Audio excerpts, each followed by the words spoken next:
Muito bem, eu gostaria de fazer o convite agora, para começar a exposição desse painel, ao Dr. Fábio Fraga, que é doutorando pela Universidade Autônoma de Lisboa e que vai tratar aqui conosco sobre o seguinte tema: a teoria dos precedentes na aplicação do direito no Brasil e no direito comparado. Doutor Fábio, por favor, a palavra é sua. Obrigado, João. Bom, antes de mais nada, eu queria agradecer o gentil convite feito pela BDF. Eu faço na pessoa do nosso querido presidente Gustavo Brigagão e aproveito para parabenizá-lo pelo grande sucesso que está sendo esse 5º Congresso Internacional de Direito Tributário. Eu também queria dizer que é um grande prazer estar aqui dividindo a mesa com grandes amigos e que são especialistas com quem eu aprendo diariamente sobre esse tema difícil e novo aqui no Brasil da teoria dos precedentes. Como eu quero respeitar meus 15 minutos de tempo, eu vou me permitir ir direto para o meu tema. O meu tema central é o da teoria dos precedentes no direito brasileiro e no direito comparado. E, para isso, eu faço aos senhores e às senhoras, inicialmente, uma primeira grande indagação. É importante a gente estudar o direito comparado para entender e para formar a nossa teoria dos precedentes no Brasil? Eu explico por que eu faço essa indagação.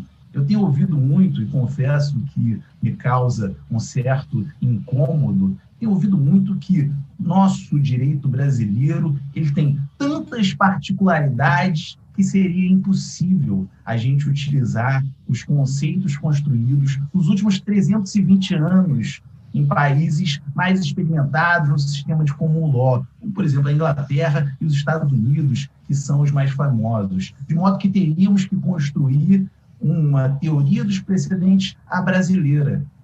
E aqui eu não estou sustentando que nós devemos fazer uma importação acrítica de institutos, conceitos de outros lugares. Mas o que eu quero trazer para a reflexão, e é isso que vai ser o grande ponto-chave da minha apresentação, é: será que a gente não precisa aprender com quem faz isso há muito mais tempo? Será que os grandes conceitos construídos nesses outros lugares, no direito comparado, eles realmente não são aplicáveis ao Brasil? Em vez de aprender com as cortes supremas norte-americana, inglesa, o que eles traçaram como distinção, por exemplo, entre obter dictum e ratio decidendi nos últimos 300 anos, será que a gente tem que dizer simplesmente que eles não são relevantes, esses institutos, para o nosso direito? Será que, em vez de aprender com as cortes constitucionais desses países e com a doutrina norte-americana e com a doutrina inglesa, quais são as causas relevantes para eventualmente chegar no overruling, a gente tem que dizer que isso não é importante para o nosso país? Será que, em vez de aprender com eles como é que se aplica os precedentes nos tribunais administrativos, a gente tem que dizer que isso não é importante para o nosso direito? Então, esse é o ponto focal. Então, lembre-se dessa afirmação que eu tenho ouvido muito, que a gente não tem como deixar de fazer uma teoria dos precedentes à brasileira, independente do que foi construído nesses países no restante do mundo. E para fazer isso, para chegar nessa conclusão, eu vou passar aqui, brevemente, um histórico do que aconteceu no mundo até agora entre esses grandes sistemas de civil law e de common law. A verdade é que, bem lá atrás, antes da Revolução Gloriosa e antes da Revolução Francesa, a gente via, tanto nos países da Europa continental quanto na Inglaterra, sistemas muito semelhantes. Todos os sistemas, basicamente, no mundo ocidental, se inspiravam muito no direito romano e no direito canônico. A questão é, naquele momento, o direito era feito para preservar uma monarquia absolutista. Isso quer na Inglaterra, quer na Europa continental. Só que, por volta de 1689, foi uma revolução que durou muito. A Revolução Gloriosa na Inglaterra, ela termina com a monarquia absolutista naquele país. Só que o término da monarquia absolutista daquele país foi feito de uma forma muito leve e suave. Os historiadores costumam se remeter a essa revolução como uma revolução sem sangue. Tanto é que hoje é uma grande festa na Inglaterra, e todos já devem ter visto, quando casa alguém da família real, troca de guarda é uma das coisas turísticas mais vistas quando alguém vai para Londres. A família real inglesa, ela continua tendo alguma importância. O poder déspota do monarca absolutista deixou de ter importância. Mas, inclusive, continuou-se com uma monarquia. Guilherme de Orange veio da Holanda perpetuando uma monarquia limitada naquele momento. Nessa monarquia limitada, que se iniciava com Guilherme de Orange, em que o Jaime II ia banido para a França, ia fugido para a França, o que acontece? O judiciário ganha ainda mais relevância. Os tribunais de Westminster, eles saem fortalecidos dessa revolução. O legislativo, eles tinham uma importância, e teve um legislativo, que não dá para dizer que é um legislativo tão democrático, é um legislativo mais contratual. A gente chega ao texto do Bill of Rights. O Bill of Rights é um acordo entre uma nova monarquia e uma burguesia que começava a ter uma força, uma expressão muito grande. E ao lado de quem? Do judiciário. Então, os juízes saem fortes da Revolução Gloriosa na Inglaterra. 100 anos depois, 1789, na Revolução Francesa, é justamente o inverso. Montesquieu, quando faz a separação de poderes, não deixou nada para o judiciário. Por quê? Os juízes na França, naquele momento, eles atendiam somente o ancien regime, a alta aristocracia francesa e a monarquia absolutista, não importando o que existia nas leis. E era um momento que não tinha todas as codificações francesas ainda tão fortes como se foi visto depois. Mas naquele momento histórico em que o juiz não se importava com a legislação, se importava só em atender os interesses do monarca e da alta aristocracia, a burguesia, quando chega ao poder, ela fala assim: eu não vou dar chance para ninguém. Os juízes foram todos decapitados na Revolução Francesa. Se o judiciário perdeu a importância, é porque ele deixou de existir. E aí nasce um novo judiciário. Esse novo judiciário, depois dessa revolução, das revoluções mais sangrentas da história da humanidade, ele nasce praticamente sem poder nenhum. E aí a gente tem o civil law moderno. Esse civil law moderno, que nasce ali na Revolução Francesa, se espalha para a Europa continental inteira e depois para todas as colônias de países da Europa continental, ele nasce com um juiz que deveria ser apenas a boca da lei. O juiz não tinha função nenhuma. O juiz era la bouche de la loi.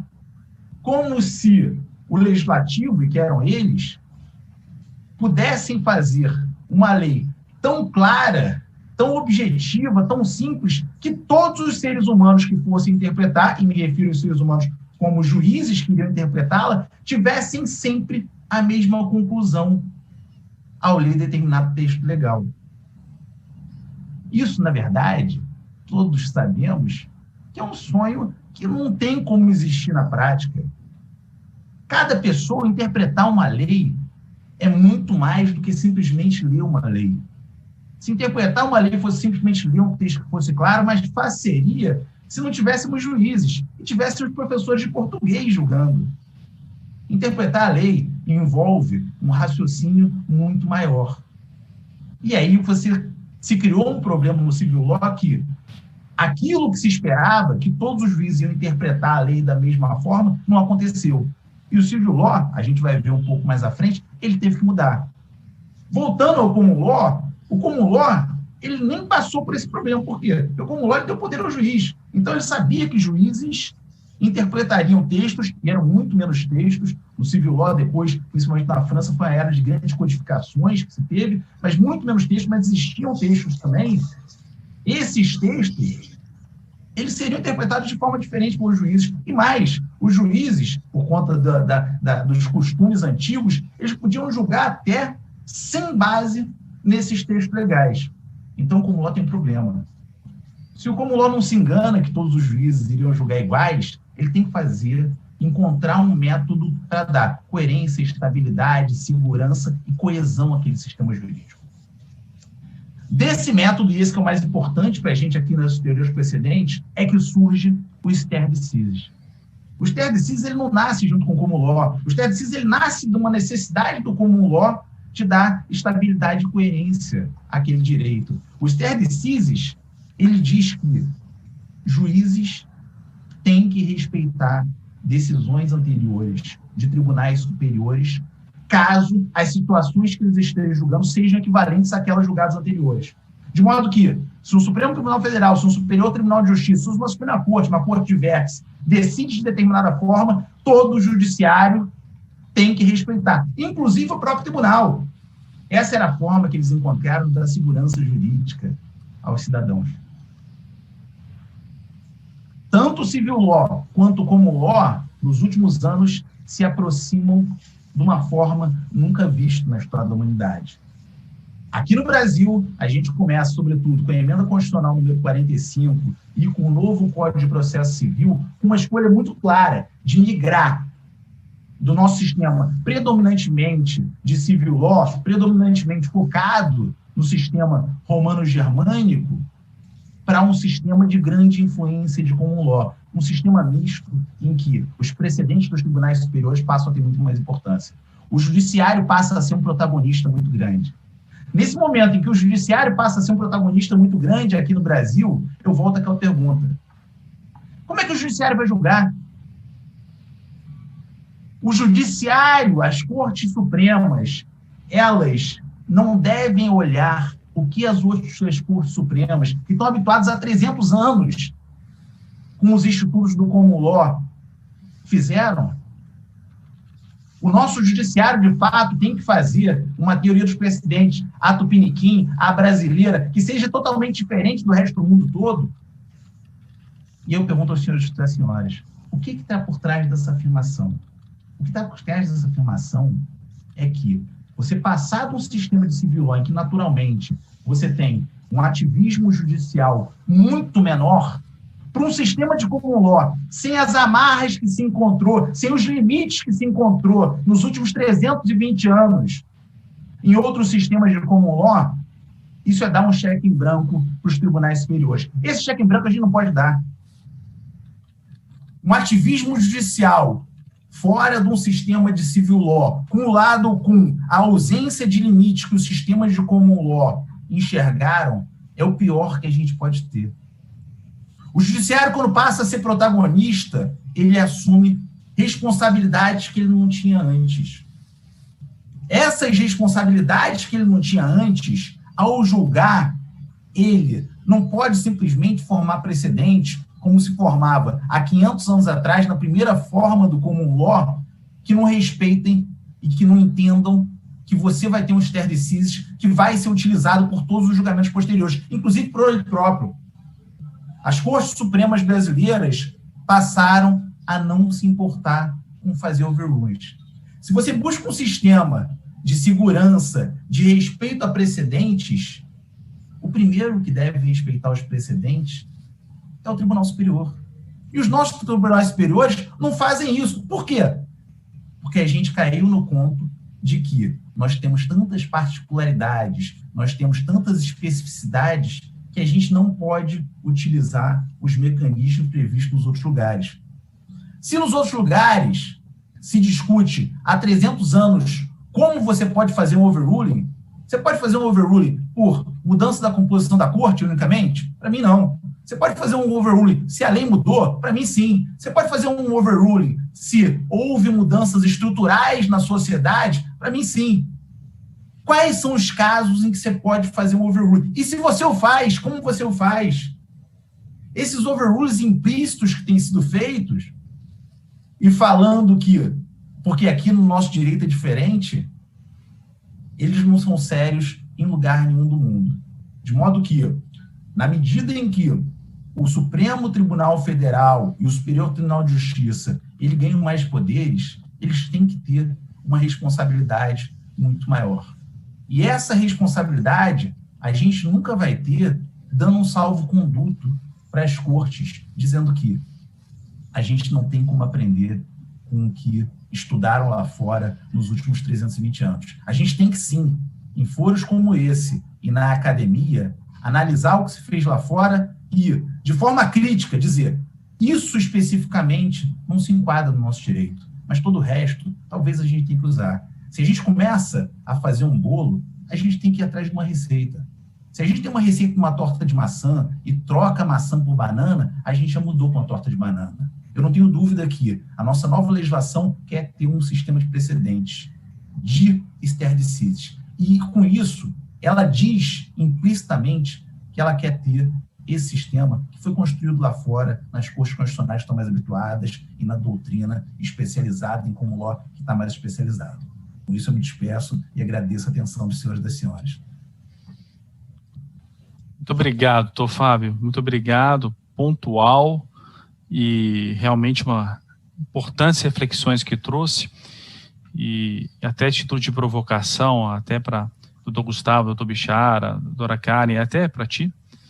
É uma coisa que sempre me deixa em mente, comparativamente com o que colocou o doutor Fábio, é com relação à composição das cortes, né? Então, as cortes europeias, como que se dá a composição, a nomeação e a questão da paridade mesmo, ou seja, que é diferente do que acontece aqui no Brasil, até mesmo para fim de legitimidade da tomada de decisões, que é um importante contexto também que merece, não para essa sentada de hoje, mas uma reflexão, ou seja, a composição sendo dividida com representantes do Executivo, do Legislativo, do Judiciário, seria mais legítima a tomada de decisões numa corte verdadeiramente constitucional? Mas muito obrigado, doutor Fábio, só a título de reflexão e colocação, exatamente porque acho muito importante de revisitar a história para poder fazer o presente e construir o futuro, que eu acho que a tua ideia passa muito nesse sentido. Parabéns pela exposição, convido aqui, na sequência, o doutor Gustavo Amaral, né, que é doutor e mestre em Direito Público pela UERJ, conselheiro da BDF, sócio do escritório PCPC Advogados e procurador do Estado do Rio de Janeiro, e que tratará o seguinte tema: efetividade do sistema constitucional brasileiro na aplicação de precedentes. Doutor Gustavo, por favor.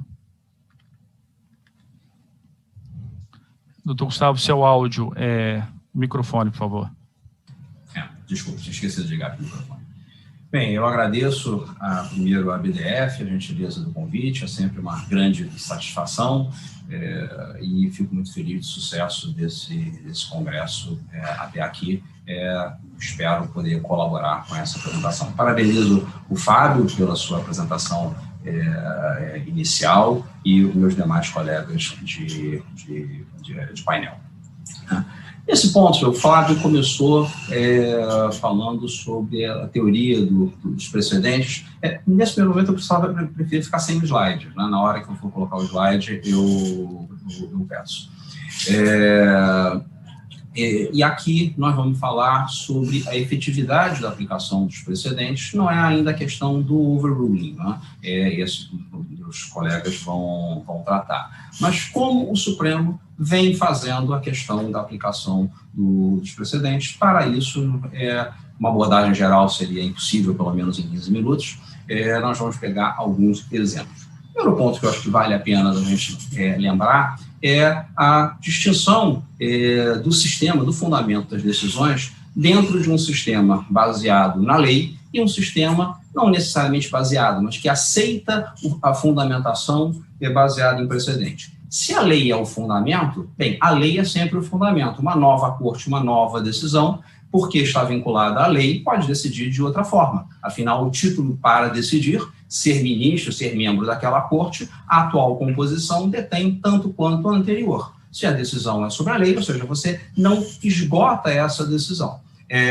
Como na prática você tem muito a própria corte utilizando os seus precedentes, como decidimos no passado, como um fundamento, e para tentar evitar essa flutuação de jurisprudência, né? A célebre citação do Banana Boat, que o STJ, o ministro do STJ colocou, não vamos lembrar que seja, o Google lembra a quem não se recordar da questão do que foi a referência ao Banana Boat, feito por um ministro do STJ durante uma sessão de julgamento. Tá?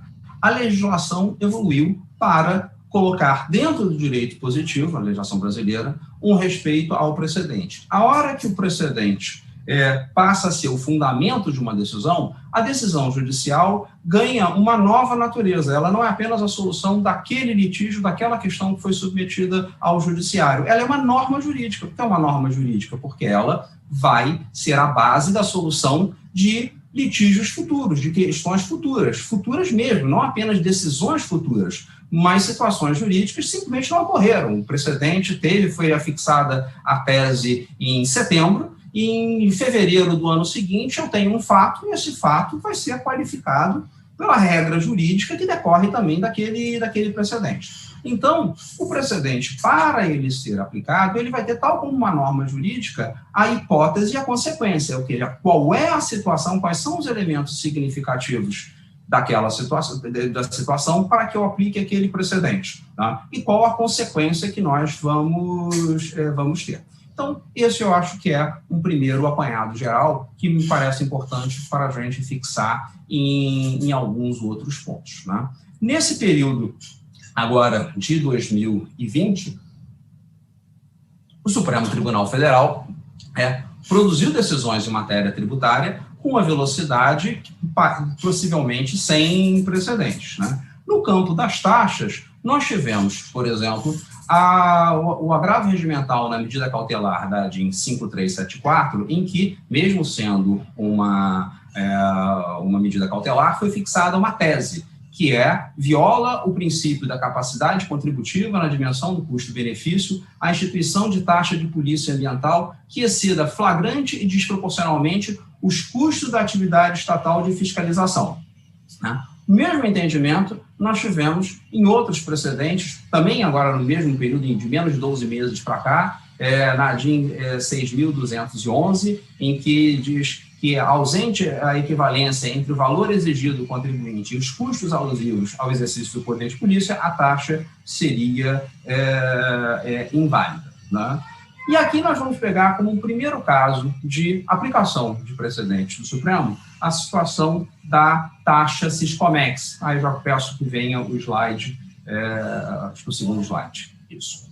Qual era a questão que estava ali? O Supremo decidiu em plenário virtual, inclusive sem distribuição de relator. O relator do acórdão é o ministro-presidente, ou seja, foi para aplicação de jurisprudência já consolidada. Foi aplicada que jurisprudência? Aqui você não pode majorar taxa sem lei, porém, a majoração por ato infralegal até o limite do IPCA, ela é válida, né? Realmente reafirmou, existe esse precedente? Sim, existe. Né? O Supremo já decidiu assim incontáveis vezes? Sim, já decidiu assim incontáveis vezes. Ali, naquele caso, o Supremo decidiu exatamente a mesma tese jurídica que decidiu no passado? Sim, decidiu. Aonde está a perplexidade, né? Nesse caso específico, estava dentro da moldura fática, não é um fato que não foi considerado, estava afirmado no acórdão do Tribunal Regional Federal, folha 252 do processo, do STJ,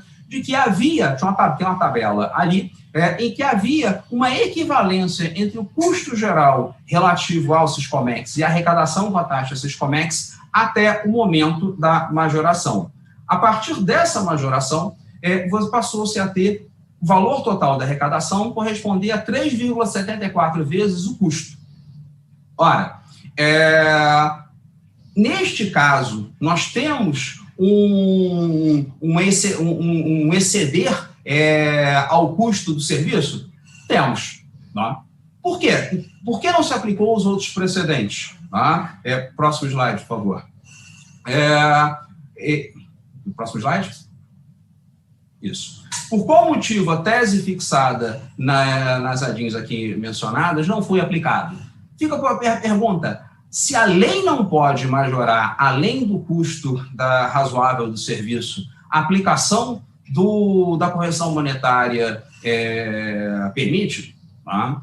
A gente poderia extrapolar para outras questões, a questão de correção da tabela do imposto de renda. Eu não quero fazer extrapolação nenhuma, eu não quero fazer aqui nenhum comentário a respeito se a decisão estava certa ou estava errada. A questão os elementos significativos dos precedentes, das teses fixadas nas ADINs 5374, 5512, 6.211, todas decididas menos de 12 meses contados do dia de hoje.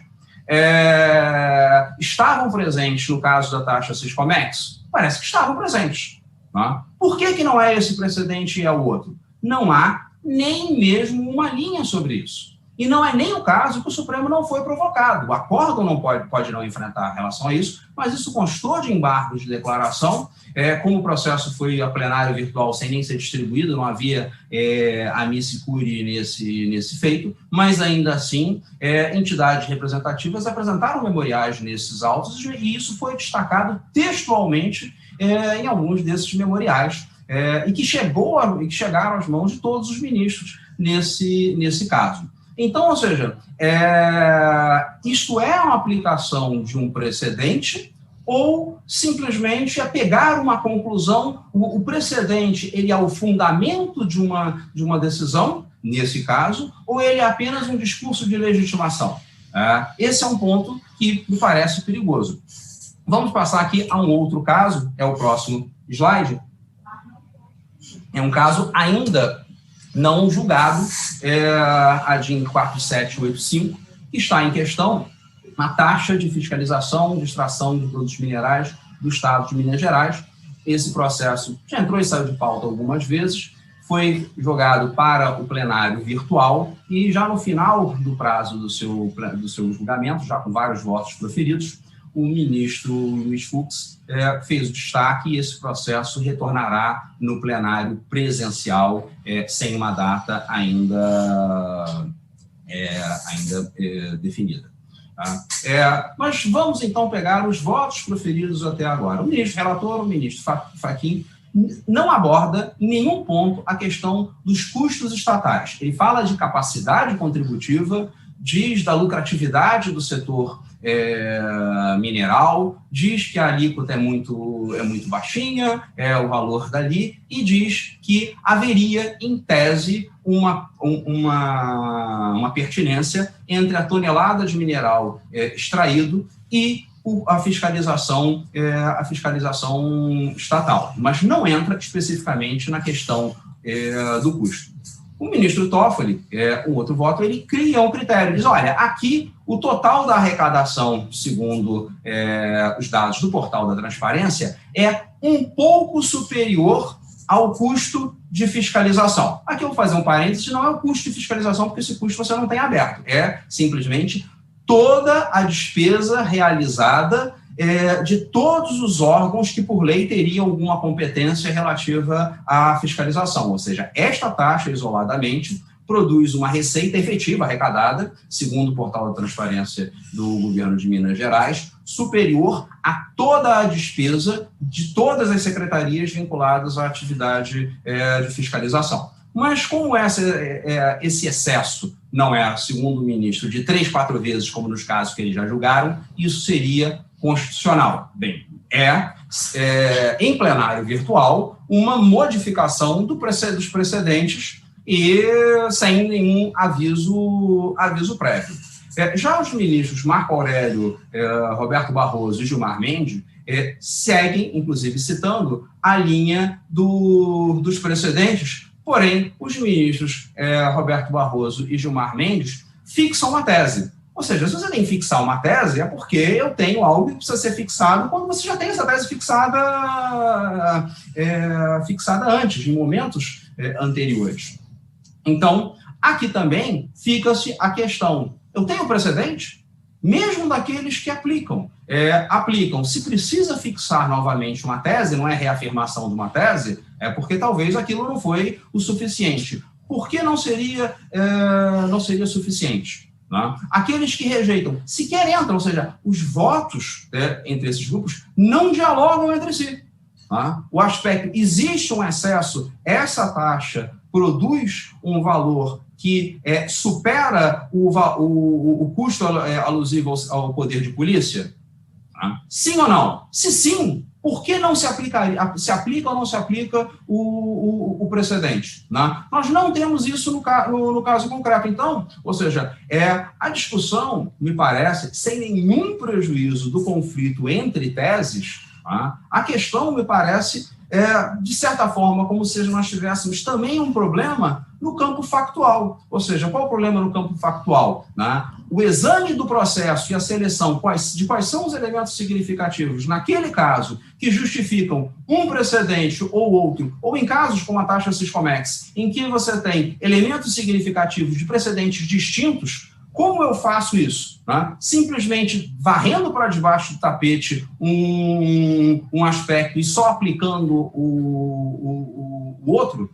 Isso me parece bastante complicado. É lógico que o Supremo lida com um estoque colossal de processos, mais do que qualquer outra corte constitucional. A gente não tem sombra de dúvida quanto a isso. Então, limpar o passado é importante. Mas nós não temos um sistema, e isso não precisa de base legal, me parece que precisa de uma postura do próprio Supremo, de alertado, tá? E ele é alertado, parar um pouco, não, deixe-me reexaminar, deixe olhar essa questão. Então, um papel que muitas das vezes a Procuradoria-Geral da República exerce, isso não precisa estar na lei, me parece que as grandes entidades, os BDF, as Confederações Nacionais, né, através de memoriais, quantas vezes, vamos pegar, gente, o caso do fim social, aquele lá de trás, vamos pegar o acórdão do Supremo. No acórdão do Supremo, nós temos, na fundamentação de votos, memoriais feitos pelo escritório de Rio Acanto.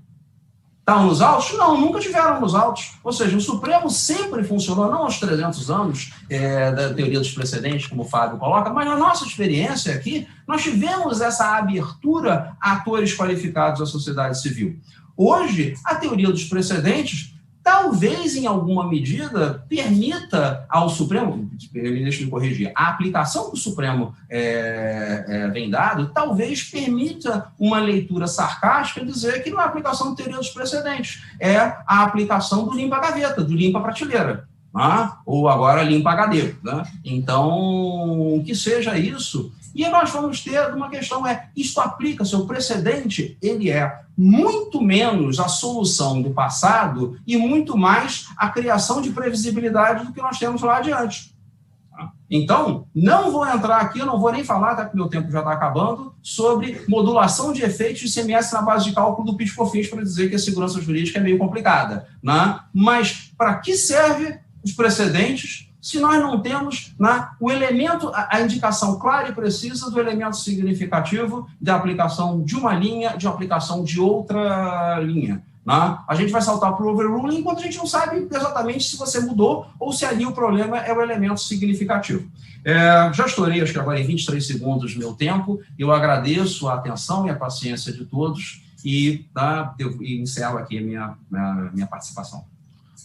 Obrigado, doutor Gustavo. Obrigado pela exposição. Foram boas e intensas reflexões e eu convido aqui já na sequência para palestrar agora o nosso querido doutor Luiz Gustavo Bichara, que é sócio da Bichara Advogados, conselheiro da BDF, conselheiro federal e procurador tributário do Conselho Federal da OAB. Doutor Bichara, prazer, é muito bom te ouvi-lo novamente. Somos colegas lá da comissão, da OAB Federal, e o seu tema nessa tarde será da superação dos precedentes incompatíveis com a posição final do Supremo. Doutor Bichara, a palavra é sua. Muito obrigado, meu prezado João Paulo. Queria cumprimentar você e também aos queridos colegas de mesa, doutora Carmen, doutor Gustavo, doutor Fábio, os dois últimos que já nos alegraram aqui com brilhantes exposições, muito esclarecedoras. Cumprimentar a todos que estão aqui nos ouvindo, saudar a BDF na pessoa do seu presidente Gustavo Brigagão. Eu já disse isso para ele, digo aqui de público, acho que a seleção de temas, o line-up desse congresso está espetacular, né? Uma pena que, às vezes, há tantos temas bons concorrendo simultaneamente, então nós temos que fazer, às vezes, escolhas de Sofia, né?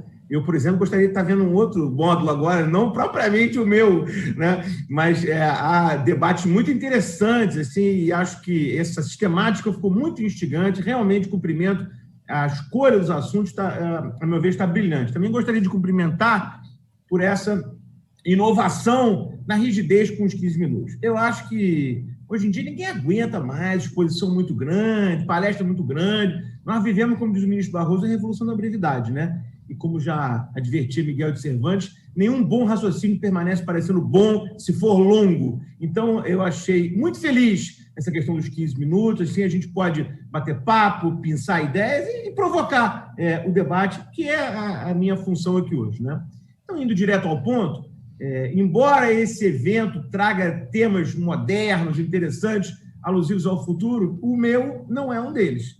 O meu é um tema que se discute, talvez, seguramente é um tema do século passado. Eu me lembro nitidamente de discutir esse assunto na primeira metade dos anos 90, então esse é um tema muito velho e é talvez um cadáver insepulto na jurisprudência brasileira, que é o tema da convivência da coisa julgada incompatível com a palavra final do Supremo acerca daquele assunto, acerca da interpretação de determinada norma, e a gente convive com essa insegurança, pelo menos aí nesses últimos 30 anos ou mais, como a gente deve tratar a questão da coisa julgada nas relações de trato sucessivo, quando ela não se compatibiliza com a pronúncia final do Supremo. Eu trouxe aqui algumas provocações para os colegas, peço que se coloque o primeiro slide aí, por favor, e acho que esse tema ele ganha alguma atenção especial nesse momento, apesar de ser velho, porque o Supremo está prestes a julgá-los, né? Os temas 881 e 885, né? Então, a qualquer momento devem ser julgados, né? E eu queria fazer uma observação ainda inicial, mas que eu acho que é muito válida, no seguinte sentido: quando isso aqui for resolvido, nós saberemos, então, finalmente, o que fazer com essas decisões passadas em julgado. E o famoso tema do ICMS, PIS e COFINS estava pautado para o dia 1º de abril, alguns de vocês vão se lembrar. E esse tema, sobre a questão da coisa julgada, pautado para o dia 15. Ambos saíram, né? Mas acho que eles vão continuar juntos. Isso não me parece uma coincidência. Eu quero só chamar a atenção aqui dos colegas para o seguinte: o que o Supremo disser neste caso, sobre a convivência da coisa julgada, certamente será aplicado pela União na discussão sobre o futuro de quem já tem coisa julgada sobre ICMS, PIS e COFINS. Então, esse é um ponto muito importante, porque a gente sabe que inúmeros contribuintes já têm coisa julgada sobre essa matéria, mas não se sabe como ela vai conviver com a eventual pronúncia futura do Supremo. Se o Supremo disser, por exemplo, eventualmente mudar de ideia, ou eventualmente modular, não quero discutir o mérito desse tema agora, mas se o Supremo disser alguma coisa diferente do que está dito hoje, e se o Supremo disser, nesse caso, que a alteração jurisprudencial se aplica automaticamente, sem necessidade de manejo rescisória ou revisional, vamos falar disso já, inequivocamente esse precedente será aplicado ao caso do ICMS, PIS e COFINS. Então, eu acho que esse caso assume uma gravidade até maior do que ele tinha antes. Me parece que até um caráter assim, um pouco dramático, né? Porque ele passa a ser um julgamento que vai ser atinente, não aqueles velhos temas que a gente conhece, como a CSL 88, a CSL 89, mas até mesmo a questão do ICMS, PIS e COFINS, né? E qual é a situação que a gente tem posta no Supremo hoje, né? Inúmeros contribuintes que têm decisões passadas em julgado a eles favoráveis, que são incompatíveis com a pronúncia final do Supremo sobre aquele tema, né? Concretamente, nós temos dois casos, né? Mencionei os temas 881 e 885, são muito parecidos. O 881 trata de decisão final do Supremo no controle concentrado e o 885 no controle difuso, né? É muito em resumo, né? Curiosamente, ambas as partes debatem seus argumentos com o mesmo vetor, né? Com o vetor segurança jurídica, né? A Fazenda alega que o contribuinte não pode conviver num regime diferente de todos os outros, que ele tem que se submeter àquela pronúncia definitiva do Supremo, ou seja, que a interpretação final do Supremo é a que deve valer para todos, né, independentemente da existência de uma coisa julgada no caso concreto. E os contribuintes também, muito em síntese, defendem naturalmente que a prevalência da coisa julgada e sua inviolabilidade decorrem diretamente do mandamento constitucional e que esse é um preço a se pagar para que a gente possa conviver nesse sistema dúplice de controle de constitucionalidade. Portanto, se uma coisa julgada se forma no controle difuso antes da decisão do Supremo no concentrado, ela deveria prevalecer. De novo, o vetor SQ sempre é a segurança jurídica manejada ou esgrimida dos dois lados. E o que o Supremo vai decidir agora? Se há um limite temporal para a coisa julgada, e fundamentalmente esse é um ponto muito importante, se a União, o fisco em geral, né, pode simplesmente desconsiderar aquela coisa julgada incompatível com a decisão final do Supremo, sem que ele tenha que manejar nenhum tipo de instrumento processual para fazê-lo, né? Então, além da decisão sobre a possibilidade de rescisão, nós vamos enfrentar o tema de como isso pode ser feito. E lembrando que esse debate, na ótica da Fazenda Nacional, é iluminado pelo parecer 492, né? Onde a PGFN compreende que a nova decisão do STF faz cessar automaticamente os efeitos da coisa julgada. Então, no próximo slide, eu tento resumir um pouco melhor esses argumentos, né? Então, do lado do contribuinte, a gente sabe que há, claro, né, uma discussão de segurança jurídica e da própria prevalência da coisa julgada, a violação à separação dos poderes, no sentido de que não poderia o fisco desconsiderar a coisa julgada automaticamente, o fato de que aquela declaração não altera o ordenamento em si, e os argumentos de cunho processual, sobretudo do CPC 15, né? E o fisco insistindo na tese de que a supremacia do interesse público pressupõe a prevalência da mesma interpretação, inclusive com matizes de ofensa à isonomia e um ambiente concorrencial. O que eu acho que se revela aqui particularmente desafiador, eu digo particularmente porque eu acho que no mérito é razoável a gente supor que o Supremo vai adotar uma das linhas e aí até numa decisão que não será tão complexa, né? Porque os dois assuntos estão postos com muita clareza. Mas o que eu acho particularmente interessante é a gente discutir o como isso se dará. Tentando ser um pouco mais pragmático, né? Estou um pouco velho para ser ingênuo, eu tenho dificuldade de imaginar que o Supremo vai dizer que uma coisa julgada deve ser plasmada para todo sempre no ordenamento, ainda que seja incompatível com a palavra final dele, Supremo, né? Então, embora eu gostaria muito que isso acontecesse, eu tenho um pouco de dificuldade de imaginar que vai acontecer. Então, eu proponho que a gente se concentre no debate do como, né? Porque, e aí é um ponto muito interessante. O fisco sustenta que isso deve se dar automaticamente, que ele, fisco, tem a prerrogativa e o poder de interpretar essa incompatibilidade. E, portanto, não precisaria manejar nenhum outro tipo de ação judicial nesse sentido. Eu também tenho muita dificuldade de concordar com esse posicionamento da Fazenda. Acho, sobretudo, um posicionamento arrogante, né? Porque se o ordenamento nos traz mecanismos processuais para verificar a manutenção ou não da força de uma coisa julgada relativa a obrigações de trato sucessivo no tempo, a gente não deve desprezar essas ferramentas processuais. Elas devem ser manejadas e deve ser negado a uma das partes no processo poder fazer essa interpretação de maneira isolada. Como dizem os constitucionalistas portugueses, esse é um tema onde o monopólio da última palavra deve ser do Poder Judiciário, né? Não há por que temer que o Poder Judiciário nos diga se a coisa julgada vale ou não. E como é que a gente pode obter essa pronúncia? Através de uma nova discussão que vai ser posta ou em ação rescisória ou em ação revisional. Esse tema da rescisória, os colegas sabem, mas não custa a gente lembrar, o novo CPC 15, no artigo 525, ele prevê expressamente, né, que o título baseado fundado em lei ou ato normativo tido por inconstitucional pelo Supremo é inválido. Mas prevê também a possibilidade do manejo da ação rescisória consequente para que aquela incompatibilidade seja afastada do mundo jurídico. Então, essa ação rescisória está perfeitamente desenhada no CPC 15. Então, e aí, portanto, também a gente tem em mente que, embora a força da coisa julgada esteja não só no artigo 5º da Constituição, não só na LINDB, não só no artigo 502 e 503 do CPC, o fato é que a interpretação sobre a prevalência dela no mundo jurídico ou não, nem sempre vai ser um assunto simples, né? A PGFN, inclusive, no parecer que eu mencionei, ela tenta atribuir uma simplicidade a esse juízo de incompatibilidade que não existe. E é justamente por isso que o ordenamento nos traz essas ferramentas, né? E se não for o caso da ação rescisória, que seja ao menos o caso da ação revisional. Eu pediria que se colocasse o próximo slide, por favor.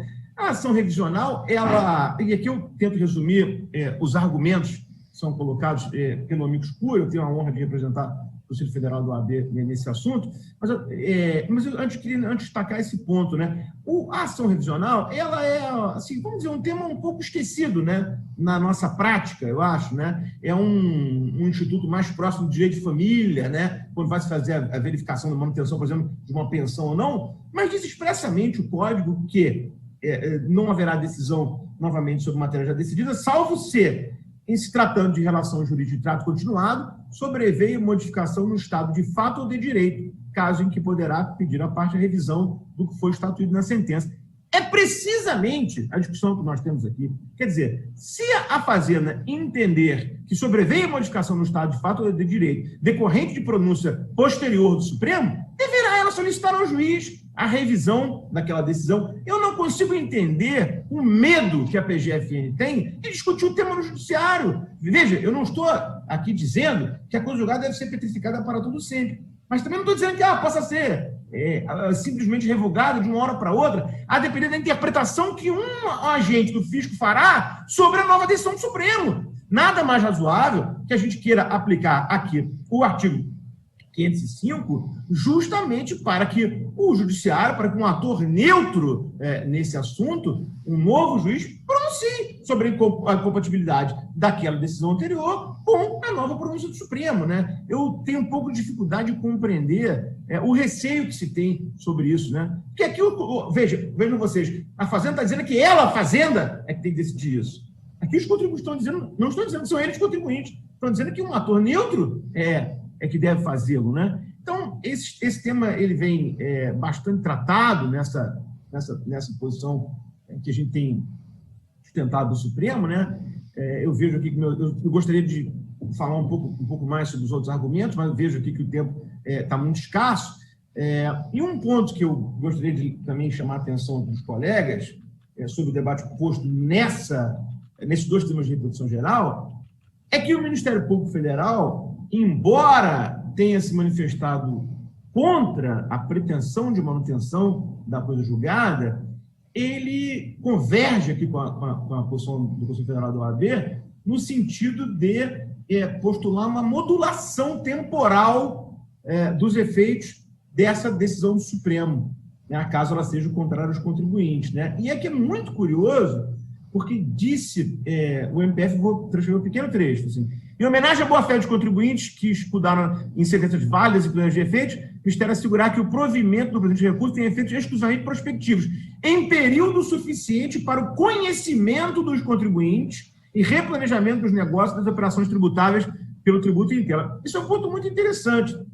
Por que está propondo o MPF? E a gente não pode deixar de reconhecer que isso é razoável.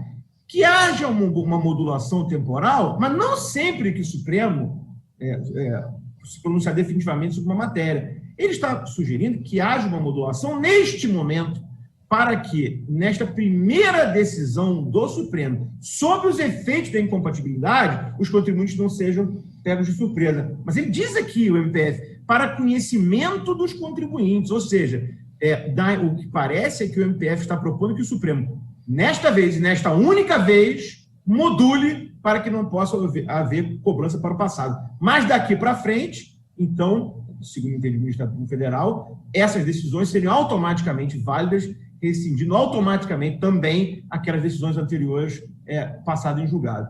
Esse tema saiu mais uma vez de pauta, eu acho que deve ser julgado somente no ano que vem. Enfim, eu teria outras ideias para trocar aqui com vocês, mas pontualmente eu chego nos 15 minutos, então eu quero agradecer a atenção e a paciência de todos e, naturalmente, me colocar à disposição para a gente continuar o debate. Muito obrigado.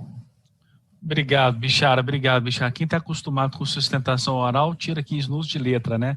Muito obrigado, tá, Bichara? Foi uma ótima exposição e é um dos temas que, particularmente, eu gosto muito de ouvir, exatamente a questão dos limites da coisa julgada. Eu tenho alguns pensamentos sobre esse assunto, depois, se tivermos tempo aqui ainda disponível, quem sabe a gente coloca esse ponto em debate entre todos os palestrantes que estão aqui conosco e até mesmo fazer um convite, né, que aqueles que estão assistindo esse painel muito rico de detalhes, de conteúdo, de informação, que porventura queira fazer alguma pergunta, né, tendo o tempo disponível, nós vamos colocar para a deliberação dos nossos convidados essa tarde. E, nesse sentido, então, dando sequência, eu convido agora a doutora Karen Jureidini Dias, né, que é doutora e mestre em Direito Público pela PUC e professor titular do mestrado acadêmico do IBET. A doutora Karen tratará do tema que é precedentes e sua aplicabilidade imediata no processo administrativo tributário. Doutora Karen, por favor.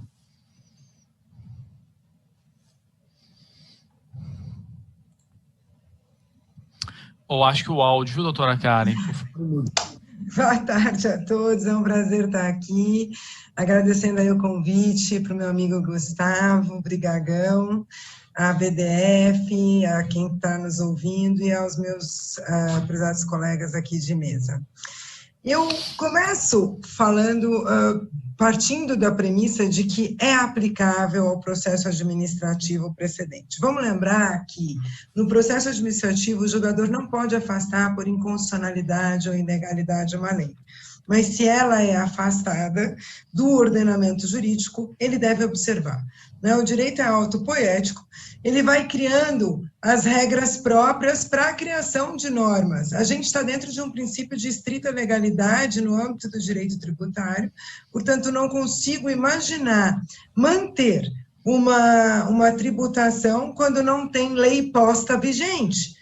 Porque se eu tiver um precedente qualificado, retirando aquela norma por ilegalidade ou inconstitucionalidade do sistema, ela não pode ser utilizada como fundamento para a manutenção de um lançamento, e, portanto, aquele lançamento não teria outra situação se não ser cancelado ou revisitado na medida do possível dentro dessa legalidade. A própria Procuradoria-Geral da Fazenda Nacional, Bichara lembrou bem, o parecer 492, ele diz que há uma alteração na ordem jurídica, quer dizer, ele reconhece isso. E uma coisa não dá para ser boa e não ser boa ao mesmo tempo, né? Então, se ele é suficiente para alterar a ordem jurídica, se ela diz a gente tem que observar o precedente como razoável duração do processo e prevenção de litígio, inclusive o outro parecer da Procuradoria, o 502 de 2016, determina que a própria Procuradoria informe a Receita e ela observe isso, não vejo como não se aplicar imediatamente ao processo administrativo, mas eu volto depois nessa questão. Eu quero focar quais são, em que medida, os problemas que o Tribunal Administrativo enfrenta para a aplicação do precedente. E eu vivi essa situação na pele até quando teve justamente essa alteração dos precedentes e os julgamentos do Conselho. Vamos pegar o artigo 927 do Código de Processo Civil, ele fala, ADI e ADC. Isso não tem problema, porque já está na Constituição Federal, no 102, dizendo que vai vincular, inclusive, a administração tributária, não é nem só o processo administrativo. Enunciado de súmula vinculante, idem, vincula já a própria administração tributária. Aí a gente tem orientação do plenário dos órgãos julgadores, aí só vai vincular aquele órgão, portanto, a gente não está diante de uma alteração de ordem jurídica. Mas os enunciados de súmula do Supremo Tribunal Federal, do STJ e os repetitivos precisam ser aplicados e não estão na Constituição, portanto, eles não se aplicam à administração tributária como um todo. Por outro lado, pela moralidade, é dever das procuradorias informar as administrações tributárias de sua competência e elas observarem isso. A gente não vê isso acontecer no Estado de São Paulo, apesar do esforço da Procuradoria do Estado de São Paulo, isso eu vivenciei aqui junto à Procuradoria, de fato, eles tentam, eles expedem normas e a administração tributária não acolhe. No âmbito federal, existe essa cooperação entre a Procuradoria e a Receita, a Procuradoria informa, a Receita acolhe. Mas a gente tem também no 928 do Código de Processo Civil uma disposição que diz que considera-se julgamento de casos repetitivos, decisão proferida, em especial extraordinário repetitivos, e IRDR. IRDR não dá para a gente pedir aplicação no âmbito do processo administrativo ou fiscal, porque o IRDR, ele só existe enquanto não houver pelos tribunais superiores a afetação da matéria, e que, contudo, poderá existir. Então, nessa situação, não tem uma definição sobre a alteração da ordem jurídica e da norma de incidência. Portanto, seria o mesmo que afastar por inconstitucionalidade e ilegalidade, o IRDR não poderia ser aplicado. Os demais deveriam ser aplicados. Aí, eu vou para o nosso primeiro ponto aqui, né? A gente tem, na Lei da Liberdade Econômica, que ela justamente vem falar sobre o correto tratamento do contribuinte, a presunção de legitimidade do crédito tributário, ela fala, a primeira coisa, olha, você vai observar o repetitivo, e tem 6 a linha A, mas desde que não houver viabilidade de reversão da tese firmada em sentido desfavorável. O que eu entendo por isso? Matéria infraconstitucional, que não será, portanto, submetida ao Supremo Tribunal Federal, a decisão do STJ é suficiente e vai ser aplicada. Se houver, contudo, uma decisão do STJ, onde aquela decisão pode e deve ser revisitada pelo Supremo Tribunal Federal por uma questão constitucional, e não houver nada de definitivo, portanto, decidido pelo STJ, é a mesma coisa que tratar da coisa julgada, né? E aí, portanto, eu não tenho uma decisão definitiva de mérito a autorizar o julgador a afastar por ilegalidade ou inconstitucionalidade. Segundo ponto que é muito importante da Lei da Liberdade Econômica é a questão da ratio decidente, que o Gustavo Amaral estava tratando de alguma forma aqui, e que faz todo sentido. Quer dizer, a Lei da Liberdade Econômica, apesar dela ser aplicável para o federal, me parece que isso é uma regra geral de um entendimento harmônico do sistema processual, e ela diz o seguinte: você pode deixar de recorrer quando, por um fundamento que foi utilizado num outro tema, mas que aquele fundamento seja igualmente relevante. A Procuradoria já tem disposição nesse sentido, né? E o próprio Código de Processo Civil. Engraçado, quando começou essa história do repetitivo e nas dificuldades que a gente teve no conselho, na época que eu era conselheira, para julgar as matérias, a gente discutia, poxa, como é que o Supremo ou o STJ começam a julgar em repercussão geral e em repetitivo, sem um debate amplo com a sociedade, com os amigos da corte, do entorno que está naquela decisão, né? Porque a gente vai ter N problemas no momento de olhar para o dado concreto, se aplica ou não um repetitivo, ou as discussões que abrangem aquilo e que eventualmente não estão naquele caso tratado como paradigmático, né? Então, esse é um problema, e é um problema da gente ter alguma coerência com as razões de decidir, porque senão a gente nunca vai ter norte interpretativo das normas que a gente tem nos obrigando ou nos permitindo alguma coisa, né? E aí, o Código de Processo Civil acabou tratando de alguma forma isso. Porque quando ele trata dos repetitivos no 1038, ele diz que o conteúdo dos acórdãos abrangerá a análise dos fundamentos relevantes da tese jurídica discutida. Está aí a ratio decidente sendo diferentemente tratada no caso dos repetitivos e a necessidade da gente olhar para essa aplicação pela sociedade. Eu vou pedir para passar para o próximo, por favor. Veja, aqui, como é que a gente fez? Tinha lá o repetitivo da prescrição. A gente teve que adequar. Esse é o primeiro problema, né? Como que se adequa? A gente adequou o prazo de ação de repetição a próprio pedido de restituição administrativa. E na decadência, como é que a gente fez? A gente pegou aquela situação, olha, você vai contar a decadência pelo 150 se tiver pagamento. A gente equiparou pagamento à compensação. Então, isso é uma coisa que tem que fazer, que é para tratar dos casos na subsunção. Você tem uma cognição muito grande no processo administrativo de fatos, e você precisa fazer essa adequação ao precedente e vai precisar trabalhar com a ratio decidente, porque senão você não vai adequar a precedente nenhum. O próximo, por favor. Por favor, o próximo. Aí aqui a gente tem exatamente, eu acho que um dos casos tratados aqui pelo Bichara, né, que é a situação de não observar a coisa julgada, né? O que acontece? Tinha o parecer da Procuradoria dizendo é alterada a ordem jurídica, tinha uma coisa julgada, isso é uma situação, e aí o que acontecia? Quando tinha uma decisão do STJ sobre esse tema, dizendo que não poderia desrespeitar a coisa julgada, aí se aplica, então, o do STJ, porque lá está a definição de como aplicar a decisão do Supremo. Mas isso não tem nada a ver com a situação de um overruling, por exemplo, né? Porque o overruling não é isso, não é você superar uma coisa julgada. O overruling é você superar um posicionamento e um entendimento. né? E aí vai ser muito importante que se diga, em qualquer hipótese de overruling, como que você vai trazer o passado, seja em função do 100, do 146, do artigo 24 da Lei de Introdução às Normas de Direito Brasileiro, para que o processo administrativo possa também, assim, tratar o overruling. No próximo, por favor. Aqui a gente tem, aqui a gente tem uma situação de distinguish, né? Ou não. Veja, gráfica, situação de prestação de serviço, ISS por gráfica, né? Aqui, o primeiro acórdão respeita, o segundo acórdão não respeita o precedente qualificado. Diz que ele existe, fala da súmula, mas fala, olha, decidiu para o ISS, não para o IPI. Ora, pois.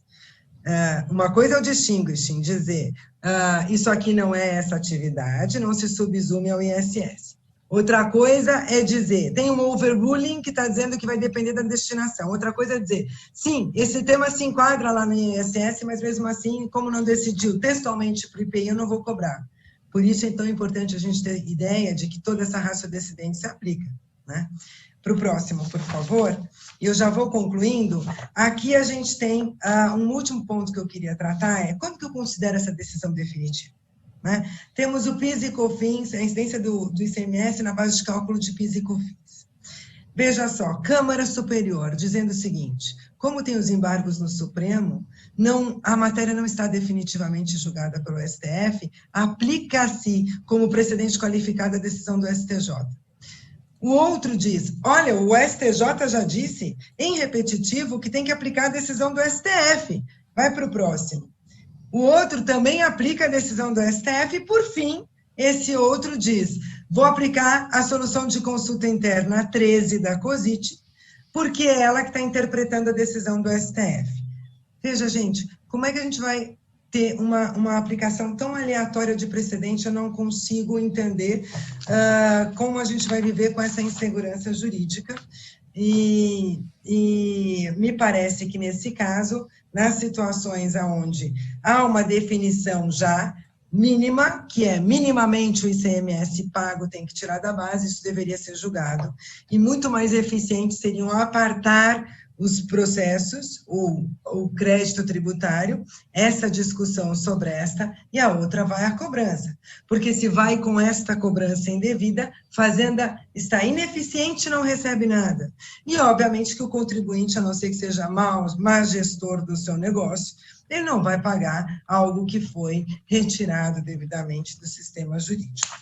Eu acho que já deu meu tempo, né, João Paulo? Eu tenho mais alguns minutos, o meu celular aqui acabou de... Não, eu te aviso, cara. Tá bom. Então vamos para a próxima. Tem mais uns 3 minutinhos aí, tá bom? Tá ótimo. Vamos para a próxima, que eu só quero...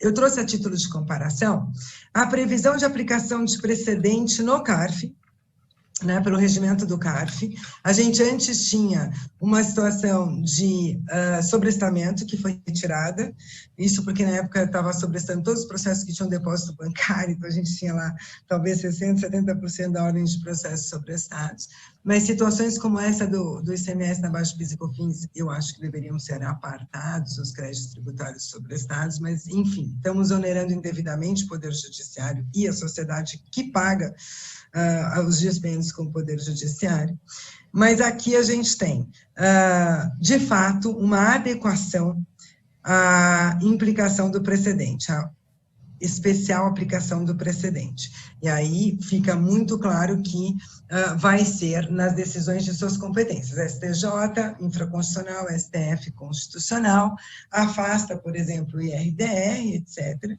Só que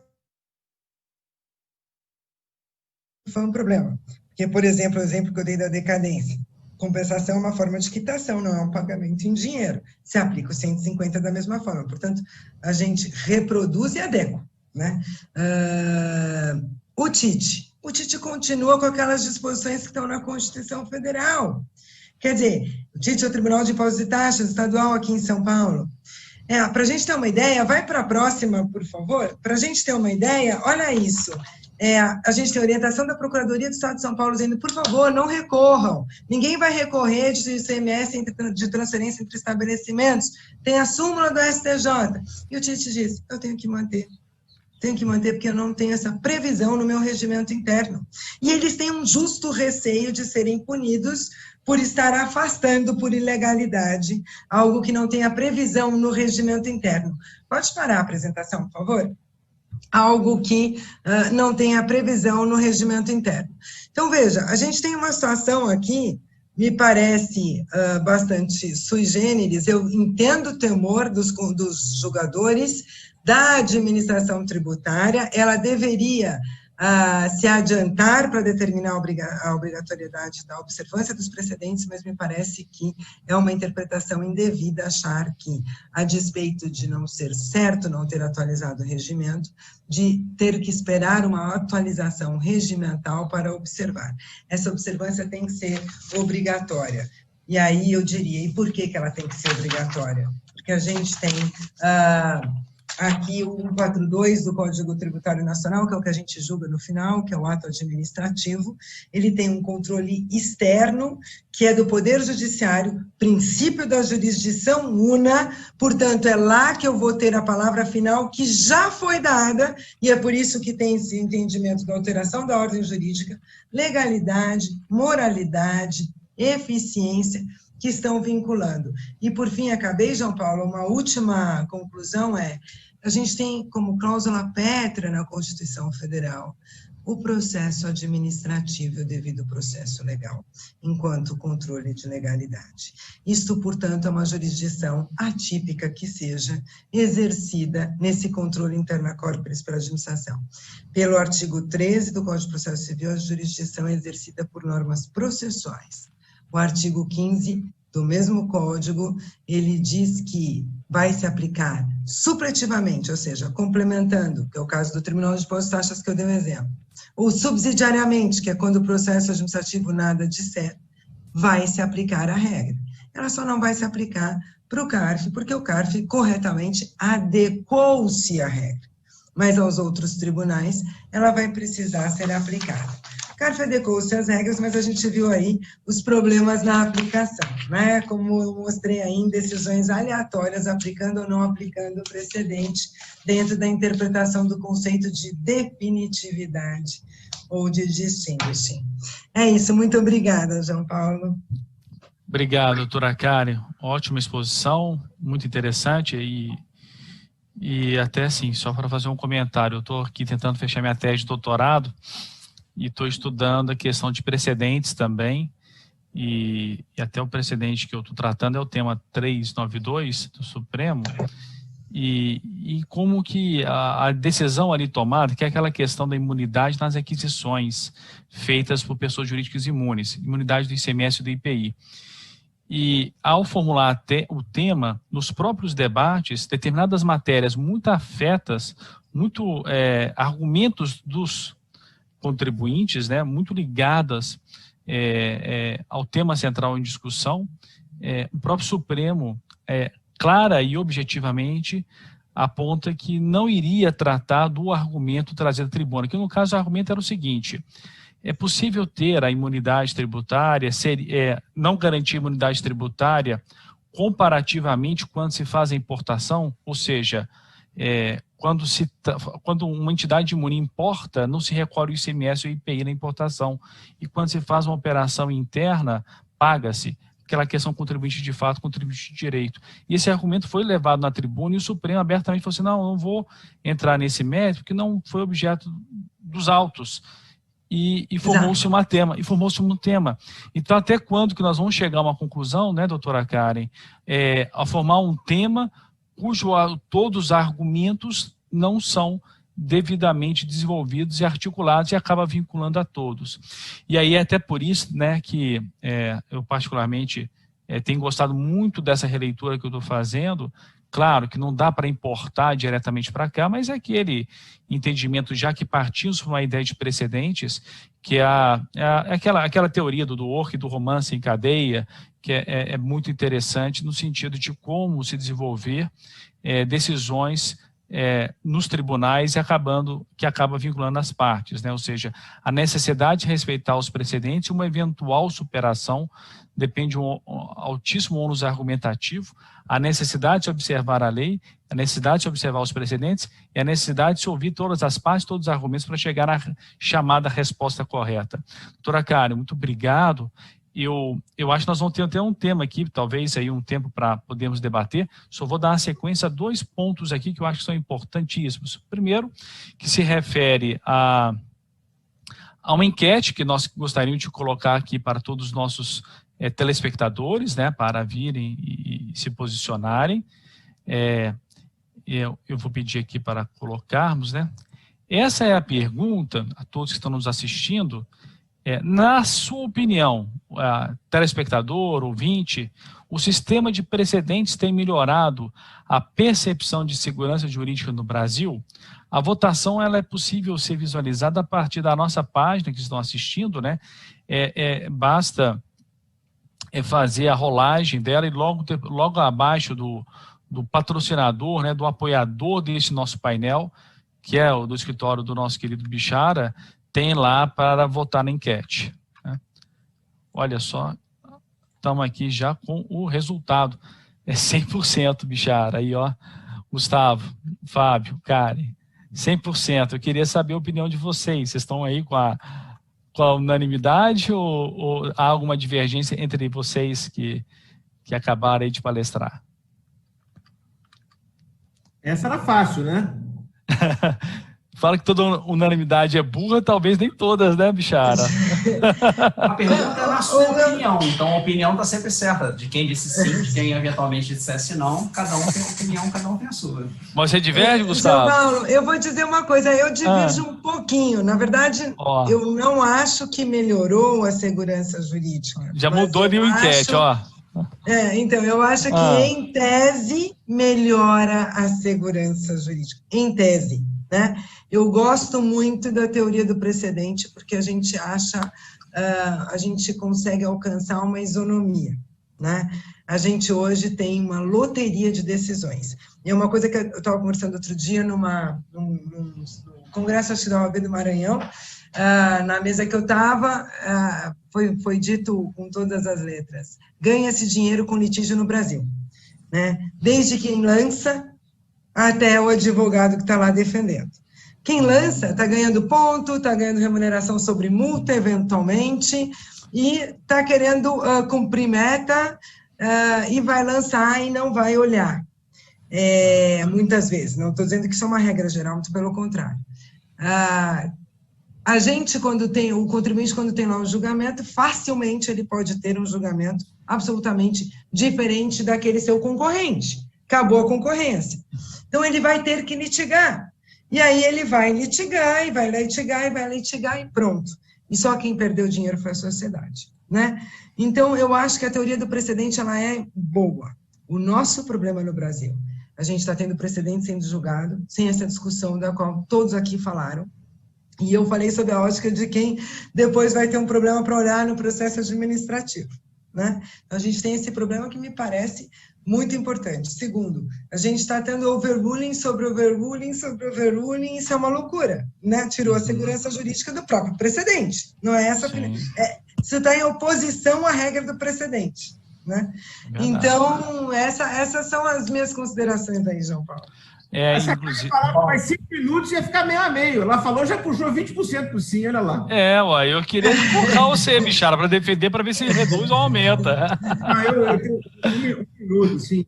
Eu acho que tem um ponto, que eu acho que ele não falou, mas eu tenho certeza que perpassa nossas mentes e corações, que é o seguinte: nós não vamos ter segurança jurídica que a gente imagina ter. Não adianta.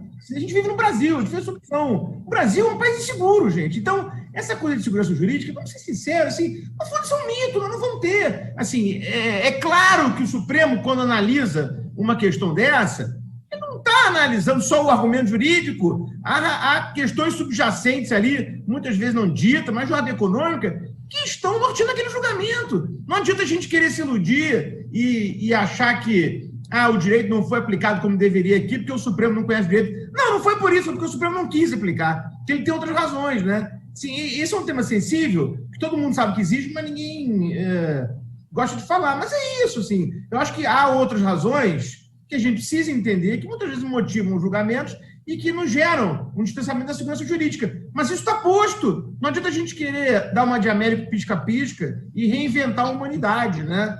Isso está posto. Eu acho que a gente precisa compreender o fenômeno e lidar com ele só. Isso aí seria uma coisa estrutural, né? Desculpa, Gustavo. Não, sem nenhum problema. Na completar aqui o Bicharo, o Américo Pisca-Pisca, que no Monteiro Lobato queria colocar a melancia no lugar da jabuticaba, e aí depois acordou do sonho que a jabuticaba caía na cabeça dele e viu ele morrer ia ser a primeira vítima da minha reforma da natureza. Mas dentro dessa questão, né, esse poder de Américo Pisca-Pisca, o Supremo sempre vai ter, né, de reformar a natureza, porque ele tem caneta e tem tinta, né, e agora com os bits até é mais fácil. Mas me parece que se nós tivéssemos, se fosse possível evoluir para um ônus argumentativo, tá, em que você fosse formalmente obrigado, essa questão, se você tivesse uma vedação total daquele embargo de declaração que serve para processo de família, processo criminal e para recuperação judicial também, né, e o Supremo também utiliza, aquele acordo de embargo de declaração que serve para tudo, e você tivesse, olha, por que esse caso não se aplica? Por que na taxa Siscomex aquela questão não se aplica? Ele vai decidir bom ou mal, mas vai ter um ônus, vai ter eventualmente um vexame de dizer um negócio, de dizer uma eventual barbaridade. Então, eu não sei, se tentou na lei da OAB a questão da sustentação oral pelo advogado após o voto do relator. Eu não sei se no Supremo, na fixação de tese, a gente pudesse ter alguma regra processual, que o Supremo admita também, né, porque não adianta a regra processual e depois o Supremo dizer que ela é inconstitucional, nesse ponto. Mas, então, acho que a estrutura formal de aplicação do precedente, ela gera uma certa insegurança a hora que vira, parece aquela música dos Titãs, dizendo que a resposta estão pelo chão. Você tropeça e acha a solução. Então, depende do lado que você vai, você tropeça numa resposta diferente, você tem a solução que você bem entender. Então, a fundamentação, já consegui um pouquinho mais pronome aqui, a fundamentação passa a ser um simples discurso de legitimação, não é a fundamentação, é um discurso de legitimação de uma decisão que foi tomada por outras razões econômicas, políticas, de decisionismo, gosto, né, Gustavo? Né? É decisionismo, sim. Decisionismo. É um mero discurso conclua de legitimação. Né? Eu não estou dizendo que o Supremo utiliza da fundamentação dos precedentes como um mero discurso de legitimação, mas na hora que você não aponta as premissas de aplicação, né, você permite que você tenha um mero discurso de legitimação. Perfeito. Eu queria só fazer um registro aqui, antes de voltar a palavra para os palestrantes, né? É que a participação da Vera Lúcia Quirdeico, e ela está aqui até apontando que concorda com a doutora Karen, e a doutora Karen já comentou, né, com relação ao lançamento, como manter o lançamento se não tem substrato legal válido, né? Então, é uma opinião dela, tá, doutora Karen? Coadunando com Mas o seu ponto de eu vista. Concordo plenamente, né, João Paulo? Porque a Procuradoria também disse, aliás, ela foi a primeira a dizer que altera a ordem jurídica. Se altera, eu não tenho como, a atividade é vinculada, né? A Vera Lúcia aqui, que está nos assistindo, tá de acordo, né? Tá votando de acordo contigo aqui. Tá vendo? Alguma coisa tem que ganhar aqui, porque... Não, já puxou do voto. Nessa enquete... Nós já temos aqui já o sorteado, viu? Eu vou... Ou a sorteada. Daqui a pouco eu falo. Pois não. Posso, antes... Claro, Fábio. O tema da pergunta. Eu acho que a nossa pergunta, talvez se fosse, na sua opinião, o sistema de precedentes irá melhorar a percepção de segurança jurídica no Brasil, talvez ela tivesse uma resposta diferente. Eu acho que a verdade é que hoje a gente está numa ponte. E do outro lado eu vejo uma margem boa em que a gente vai utilizar a teoria dos precedentes da forma adequada. Esses debates que a gente traz aqui são justamente para a gente continuar com essa esperança de que a teoria dos precedentes não é só aqui no Brasil. A verdade é, a gente não pode ter um complexo de vira-lata. Eu dava aula no ano passado na Universidade Complutense de Madrid. A Espanha está passando pelo mesmo momento histórico. A Espanha está descobrindo também um sistema que era super legalista, super normativista, e que começa a olhar para a importância dos precedentes também. A Europa continental inteira está passando por esse mesmo problema. A América Latina, os outros países só não estão porque estão um pouco atrasados com relação a isso. Mas, dentro dessa transição, eu acho que vai ficar muita gente no caminho. E acho que muita coisa ruim vai acontecer. E a gente vê o plenário virtual aí, trazendo a celeridade que todo mundo pediu, só que julgando de forma totalmente contrária ao contribuinte, sempre. E o meu receio é como é que a gente vai se portar com essa transição, e o meu medo é a gente falar assim, não, olha só, isso não dá certo aqui, sem, de fato, dar a chance da teoria dos precedentes dar certo aqui no país. Eu acho que no final, quando a gente terminar esse caminho de transição, eu acho que a gente vai ter uma percepção de segurança jurídica muito maior no país, sim. Mas depende da gente também, de algum modo, subsidiar o Supremo Tribunal Federal, o Superior Tribunal de Justiça, com o que existe em outros países. Porque senão, talvez, se der uma liberdade maior, que dá margem a esse ativismo judicial que eles têm e gostam de ter, que não vão voltar atrás sem limites, aí, de fato, a gente está perdido. Aí talvez a gente saia com menos segurança jurídica até, não é nem numa situação igual, a gente sai pior. Verdade. Fábio, a aplicação correta da teoria do sistema de precedente no Brasil é que nem sexo na escola. Ninguém faz, todo mundo fala que faz, e quem faz errado. É verdade. O Bichara, eu acho que o Fábio até me corrija, tá?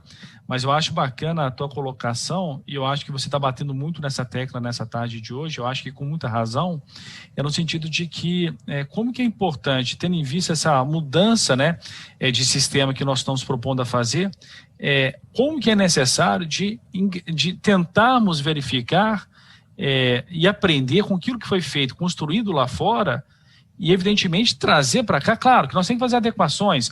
A nossa realidade não é igual à realidade europeia ou norte-americana, que seja.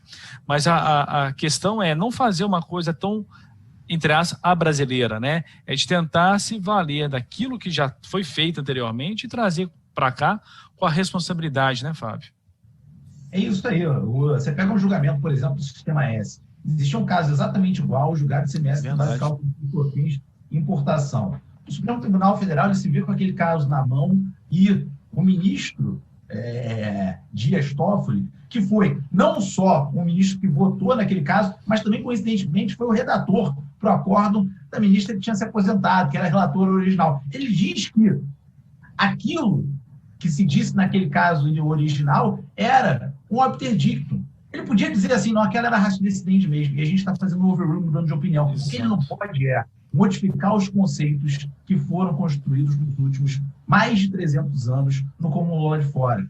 Se você quer mudar, você faça de forma expressa e não tem problema nenhum. Por quê? Porque mudando, fazendo overrule, fazendo superação de precedente, você tem que arcar com um ônus argumentativo muito maior. É o que se diz no mundo inteiro. O problema é, você não quer arcar com esse ônus argumentativo maior e aí você mente para as pessoas.